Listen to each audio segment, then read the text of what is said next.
Israel ने हाल ही में Qatar पर एक जोरदार एयर स्ट्राइक की। इसके बाद कई देशों ने इस हमले की कड़ी निंदा की। अब इसमें ईरान भी शामिल हो गया है। ईरान ने संयुक्त राष्ट्र में कतर पर इस्राएली हमले की कड़ी निंदा की और उन्होंने इस बात पर जोर दिया कि ईरान अंतर्राष्ट्रीय कानून और संयुक्त राष्ट्र चार्टर के तहत कतर के आत्मरक्षा के अधिकार का दृढ़ता से समर्थन करता है।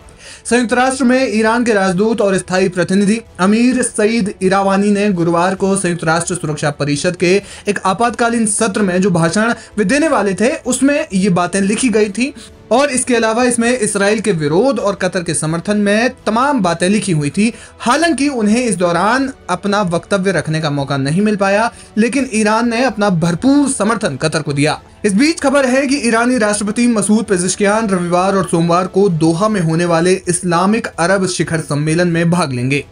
ये सम्मेलन खासतौर पर गजा के सूरत हाल को ध्यान में रखकर आयोजित किया जा रहा है, लेकिन इसमें कतर पर इस्राएली हमले की चर्चा और संभावित एक्शन को लेकर प्लान तैयार किया जा सकता है।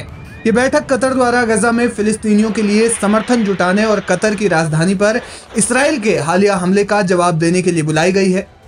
ईरान के वजीर खारजा यानी विदेश मंत्री अब्बास अरागची ने ईरान की भागीदारी की पुष्टि करते हुए कहा कि वे और राष्ट्रपति दोनों इसमें भाषण देंगे। ये शिखर सम्मेलन पिछले मंगलवार को इसराइल द्वारा दोहा पर मिसाइल हमले के बाद हो रहा है। इसमें वरिष्ठ हमास नेताओं को निशाना बनाया गया था। इस हमले में हमास अधिकारियों के रिश्तेदार और सहयोगी मारे गए, लेकिन प्रतिरोध समूह के नेताओं की हत्या नहीं की जा सकी। इस हमले की व्यापक रूप से निंदा की गई और ये कतर की धरती पर पहला इसराइली हमला था। कतर ने सामूहिक क्षेत्रीय प्रतिक्रिया की चेतावनी दी है। इस दौरान ईरान के वजीर खारिजा या विदेश मंत्री अब्बास अरागची ने याद दिलाया कि जिद्दा में इस्लामिक सहयोग संगठन की पिछली बैठक में ईरान ने ठोस कदम उठाने का आग्रह किया था। उन्होंने कहा, हमने ज़ायोनी शासन के साथ संबंध तोड़ने, आर्थिक सहयोग समाप्त करने, इसराइल और पश्चिम का साथ देने वालों को धमकाने और प्रतिबंध और आर्थिक दंड लगाने का प्रस्ताव रखा था। गजा के लोगों को भड़काऊ भाषणों की जरूरत नहीं है। उन्हें भोजन, पानी, दवा और सबसे बढ़कर अपने अधिकारों, अपनी जमीन और अपना भविष्य खुद तय करने की क्षमता की जरूरत है। अरागची ने कहा कि इस्राएली प्रधानमंत्री बेंजामिन नेतन्याहू ने इसराइल का असली चेहरा उजागर कर दिया है। उन्होंने कहा कि इसराइल ने कुछ ऐसा साबित किया है जो हमें और ईरानी लोगों को पहले से ही स्पष्ट था। हम पहले से ही इसे समझते थे, लेकिन क्षेत्र के कई लोगों ने इसे नजरअंदाज कर दिया। अब न केवल लोगों के लिए बल्कि क्षेत्र की सरकारों के लिए भी ये स्पष्ट है कि मुख्य खतरा ज़ायोनी शासन है। बता दें कि कतर के प्रधानमंत्री शेख मोहम्मद बिन अब्दुल रहमान अल थानी ने CNN को दिए एक खास इंटरव्यू में कहा कि शिखर सम्मेलन आगे की कार्रवाई का फैसला करेगा। उन्होंने इसराइल के हमले पर एक सामूहिक क्षेत्रीय प्रतिक्रिया की उम्मीद जताई है, जो ऐसे समय में हुआ जब हमास के अधिकारी गजा में युद्ध विराम के लिए अमेरिका के समर्थन वाले नए प्रस्ताव पर चर्चा कर रहे थे। बहरहाल देखना यह होगा कि इस्लामिक अरब शिखर सम्मेलन में इसराइल के खिलाफ क्या कार्रवाई होती है और क्या मुस्लिम देश मिलकर तय करते हैं।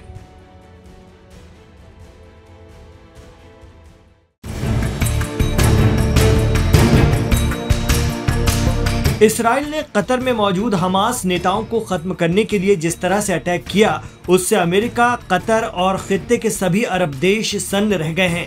एक्सपर्ट कहते हैं कि अगर ये हमास नेताओं को खत्म करने की अरब मुल्कों, इसराइल और अमेरिका की सोची समझी साजिश नहीं है, तो फिर इसराइल ने अरब मुल्कों की सरहद लांघना भी शुरू कर दिया है, वो भी खुलेआम ऐलान करके। क्योंकि कतर में हमास के लीडर्स पर हमला अंजाम देने के बाद इसराइल का जिस तरह का रुख और पीएम नेतन्याहू के तेवर हैं, वो अरब देशों के कान खड़े करने के लिए काफ़ी हैं। जानकार कहते हैं कि अगर अब भी अरब मुल्क नहीं संभले तो सिर्फ हाथ मलते रह जाएंगे। अब बड़ा सवाल ये है कि गजा के लिए इसराइल को रोकने क्या अरब मुल्क मिलकर कोई मिलिट्री एक्शन ले सकते हैं? तो इसका जवाब फिलहाल ना है, क्योंकि अमेरिका पर पूरी तरह से निर्भर खित्ते के अरब मुल्क इस तरह की कोई कार्रवाई तो करने से रहे। लेकिन ईरान के supreme leader ayatollah Ali Khamenei अगर बार बार कहते हैं कि इसराइल के खिलाफ अरब और मुस्लिम मुल्कों को अपनी एकता दिखाने का वक्त आ गया है, तो इसके मायने कई तरह के हैं। जून में 12 दिनों की ईरान इसराइल जंग के दौरान दुनिया ने देखा कि कैसे ईरान ने इसराइल के कोने कोने पर मिसाइल से वार करके उसे गहरे जख्म दिए। खामनेई कहते हैं कि अरब देश फिलिस्तीन के मुद्दे पर एकजुटता दिखाएं, तो इसका अर्थ ये भी हो सकता है कि वो ईरान का साथ दें, लेकिन ये भी अरब मुल्कों के लिए मुमकिन नहीं है, क्योंकि वो तो अमेरिका के खेमे में है। West Asia expert Akif Zaidi कहते हैं कि अरब देश अगर वाकई गजा के लिए कुछ करना चाहते हैं तो वो दो काम कर सकते हैं। भले ही वो ईरान के साथ सीधे न आ पाएं, लेकिन इसराइल के खिलाफ ईरानी मिसाइलों को ना रोकें। जी हाँ, अमेरिका और इसराइल को अपने एयरबेस और ईंधन देने वाले अरब देश अगर गजा के लिए इसराइल पर दागी गई ईरान की मिसाइलों को इंटरसेप्ट करना बंद कर दें तो भी काफी होगा। बाकी ईरान इसराइल से निपट लेगा। कहा जाता है कि कतर, इजिप्ट और जॉर्डन से सबसे ज्यादा ईरानी मिसाइलों को रोका जाता है इसराइल के हक में। इतना ही नहीं, आकिफ जैदी की दलील है कि अगर अरब देश गजा के लिए कुछ ना करें, बस अपनी आवाम को इसराइल के खिलाफ प्रदर्शन और उसका विरोध करने की खुली छूट दे दें, तब भी गजा को बचाया जा सकता है। क्योंकि अरब देशों की आवाम तो फिलिस्तीन के हक में है, लेकिन अरब रूलर अमेरिका इसराइल के भरोसे। हाँ, अपनी आवाम को दिखाने के लिए वो अलग अलग मंचों से इसराइल की आक्रामकता की निंदा पर निंदा कर धमकियां देते रहते हैं। अरब देश बस ईरान के लिए गद्दारी करना बंद कर दें, तब भी काफ़ी हद तक ईरान गजा को बचा सकता है, ऐसा भी मिडिल ईस्ट एक्सपर्ट मानते हैं। अब देखना होगा कि इस वक्त कतर को लेकर एकजुट हो रहे अरब देश इसराइल के खिलाफ कुछ ठोस कर पाते हैं या फिर गजा को अपनी आंखों के सामने गंवा देते हैं। ये वक्त बताएगा।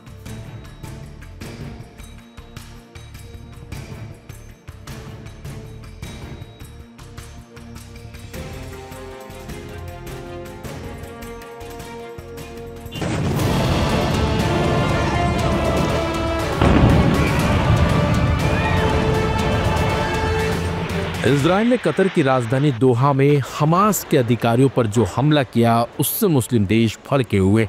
सभी मुस्लिम देशों ने इजराइल के खिलाफ एक साथ खड़े होने तक की बात कही है। सऊदी अरब ने तो इजराइल को गंभीर परिणाम भुगतने की चेतावनी तक दे डाली। इस हमले को अरब मीडिया ने भी प्रमुखता के साथ कवर किया और अपनी अपनी बात रखी है। कुछ ने इसे नई लक्ष्मण रेखा का उल्लंघन बताया, जबकि कुछ ने युद्ध विराम वार्ता पर हमला बताया।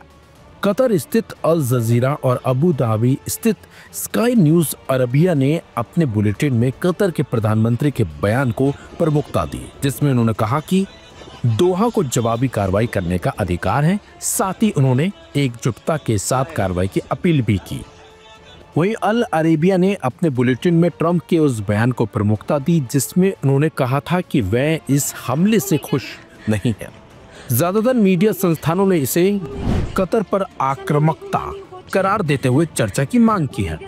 तो वही राजनीतिक विज्ञान के प्रोफेसर हयल अल दाजा ने जॉर्डन के सरकारी चैनल से कहा कि यह हमला गाजा में युद्ध विराम की संभावनाओं की हत्या है।